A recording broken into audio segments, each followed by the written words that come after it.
Good morning, beautiful people. I hope you had a great night's rest. Welcome to today's video. I'm super excited for it. What we'll be doing, we're packing up. As you can see, we've got all the stuff in car ready to go for a trip. We are going out to an Savanna area that's outside. It's a little bit southeastern of Madison, Wisconsin here.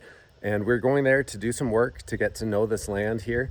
It's a gentleman that I met at the Driftless Music Gardens at People Fest and told me about this amazing story about this conservation effort that they have taking place over there. And I told him, believe it or not, that's what I absolutely love to do. That's something I've wanted to do my whole life. So this will be my first time taking part in that. So we've got the car packed. We'll be going today, Thursday, Friday, and then Saturday as well is really going to be my returning date. And so I'll show you everything we've got for the trip, what we've got planned as well, and then take you along for the ride because it is going to be a blast. Hi, Boots. Well, Boots isn't coming, but you know, we've got our clothes packed, couple pillows, sleeping bag, a tent in case I want to sleep outside at any point. I've got my writing and journaling stuff, a big drum, not Boots. Boots can't come. A slingshot in case I get bored. Binoculars for spotting things out in fields. Hatchet for some firewood.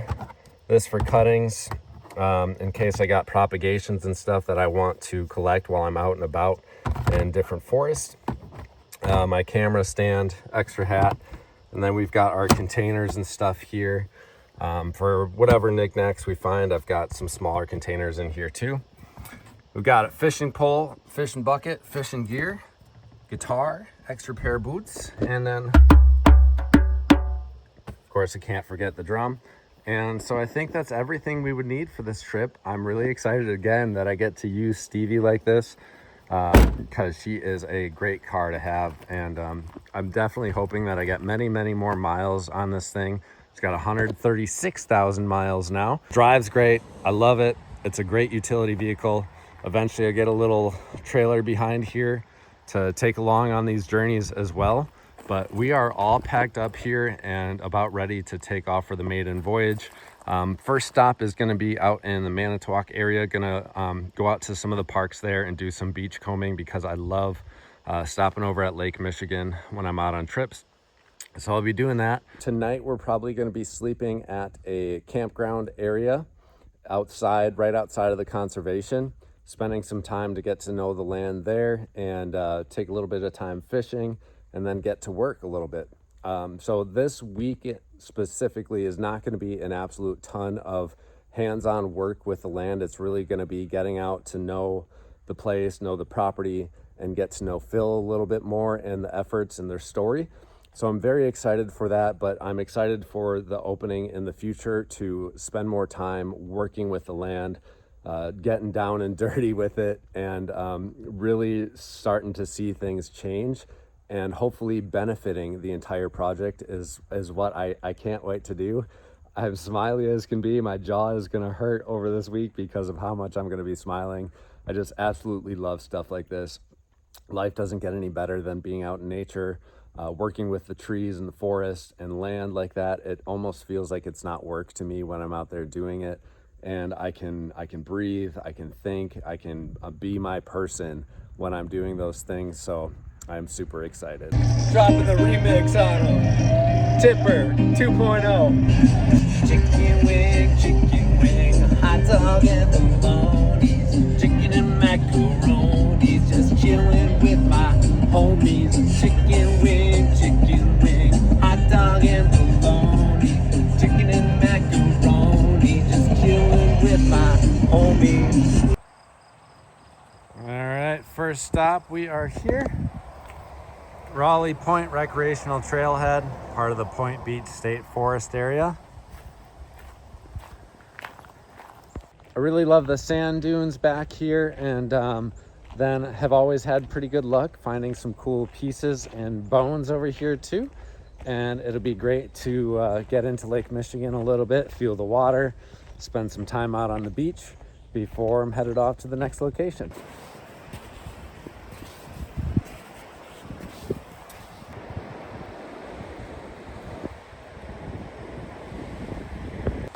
I love when the grass does this in the beach too. It's really cool. You can see the patterns of the wind that's created in the sand by the grass.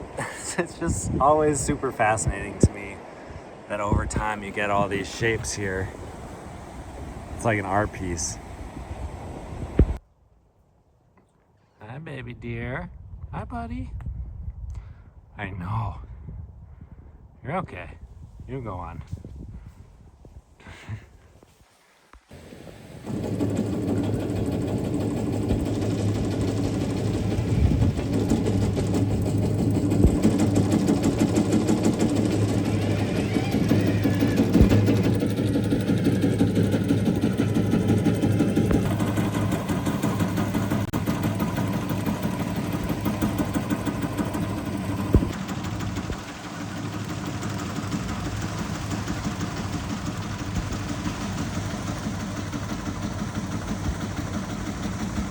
Okay, that has, sorry, tires squealing in the background, always concerning. That has to be one of the most amazing pieces of technology that I've seen in person in my whole life. And if I could operate one of those things, I'd take it down the entire beach for hours and hours. That is so freaking cool.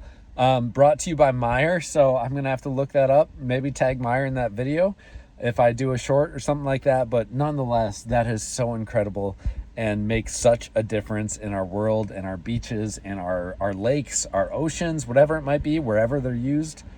Stellar.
cannot express how unbelievably and undeniably beautiful this place is, the property, the story of what Phil is trying to do through the trust, and the entire story that's enveloped with this property that you see behind me. They have just over 100 acres here, and then there's another 300 as part of a different trust that he's working with as well. And what they're doing is restoring the oak savanna. So there is prairie lands, there's wetlands, there's wooded forest, and then there's the oak forest as well. He showed me the stories about all the different plants that they're bringing in, the methods of using wildfires like the natives used to manage the land and to help bring back the native species as well. He talked to me about the species that they've been weeding out and pulling out of the land, and all of the natives are bringing in. Told me about the story of the seeding and the animals that have been coming to the place, and then an overall more overarching theme on what the end product is going to be here. And it's just so beautiful. I can't wait to share more and more of this story as it develops, and as my time here grows and I can continue to build and grow with Phil and other volunteers in the area and other workers. It is just, I'm in awe really of how amazing today was for the very first day coming here, to see how well everything has aligned with Phil's passions, with a lot of other people's passion in the area, and then my passions as well.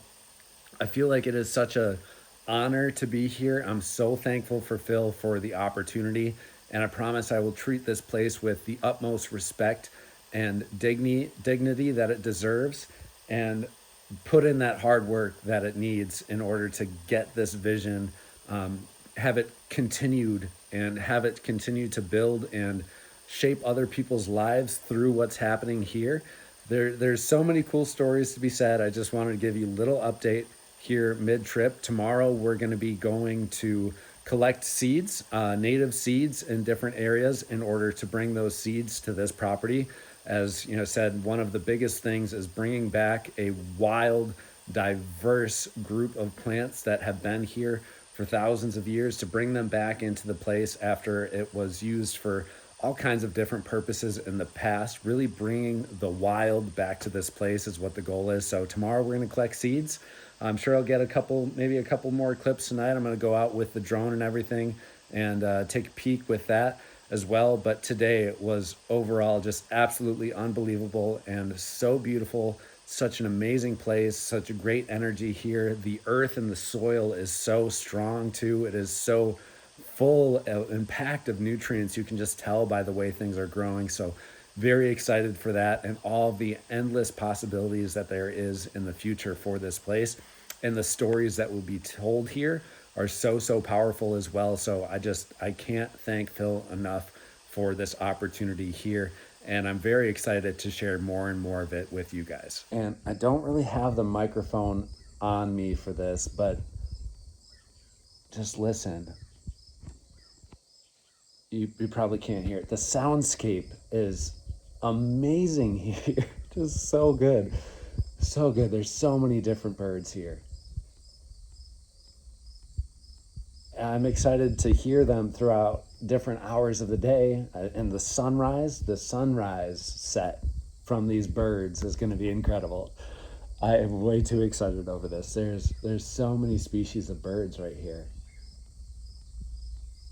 It's wild. I'm just listening to them, and it's a symphony. It's a great symphony, an orchestral symphony here. Yet another beautiful thing about this planet and about all these spaces. So good.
she is getting hot out here. Just past noon. We've been prowling this prairie, scavenging the prairie. And we're doing Illinois and Canadian tick trefoil. What we're collecting seeds for over for Badgerland Foundation. You can see right here, I've got a pretty decent amount here. Phil found I think Phil got a little bit more than I did actually. Yeah. And we got 2 others that joined us. They've been finding different patches. It's really interesting. You can kind of notice different patterns where they like to grow. And it's kind of like outside the areas that get a little bit more dense with goldenrod and some other natives that are growing here. Just on the outside edges of those is where I found the most of them. And then we found one area where we were following the same elevation on the hillside back over there, where if we followed those, we kind of ran into several patches of the same thing. So, oh gosh, yeah, you got a lot. So those are the individual little seeds there. Yep. And they do stick. Oh yeah, yeah, I got them. They're but it's not real. They're easy to take off too. But that's how they travel naturally, is they get stuck onto the side of animals. And then what's this other one that I you pulled got a couple there? of those. This is the Canadian milk vetch. Okay. I took just a few because we don't have any, and Pat told me that he's like, if you see anything, because he gave me a list of stuff we could take. Yep. That's plentiful enough. But he said if you see anything else that you don't have, he said you can take a few and just get a little starter. Sure, we're not making that big of an impact here. Get a little starter plot. So I just grabbed a few of these because I don't see these too many other places. No, yeah. So I took maybe 10 seed heads like that, and each one of these has like 100 seeds in it. Yeah. So I mean that's already enough to get a little patch. Very cool. Yeah. So if you kind of notice by the videos, this is an extremely diverse field that we've got here. Phil's saying it's about as close as it can get to its natural state. Is that right? I mean, my understanding would be, like, as far as reconstructed prairie goes, that you're lucky if you have 300 species, and that's probably what there is here. Yeah. Wow. And whereas 200-300 years ago there would have been 500 or 600. Yeah. But in modern times, this is pretty beautiful piece of property. Yeah. And you have, what's interesting is it looks this way now, but it would have looked completely different a month ago. Oh yeah. Completely. You got flowers blooming throughout the year. Yep. Absolutely. So and then different plants, even like they come on, and they're like the main things you're seeing, and then later in the summer they're gone. They're like way down in there. They're buried. Just little stub leaves waiting for next year. Very cool. Okay, there he is, all the way over there. We're just gonna go straight there, the mode path. Well, let's see. Let's check your bag. See how you did. Yeah, we got a lot in total. Yeah, definitely. Between all of us, because we did this last year at Wild Oaks, and we had like like a tenth of what we have. Wow. Yeah. Not even. I mean, it was like a tenth. So successful day collecting some seeds here was a lot of fun. It was a really beautiful piece of land to get out here, but it's starting to get hot now, so I think we're headed back. I've got to conclude the video, but I will definitely say I will be back. It's looking like possibly in the future I'll be helping out lay out and work in the mountain bike trails across the area. Of course, there's so many more projects going on year-round over at the conservatory with Badgerland Foundation. I want to thank Phil so much for the opportunity. I was really excited to get there on site and see what it looked like, and it absolutely blew away my expectations. I was so happy, so I am forever grateful to you, Phil, for the opportunity to get out there, and can't wait to do it again.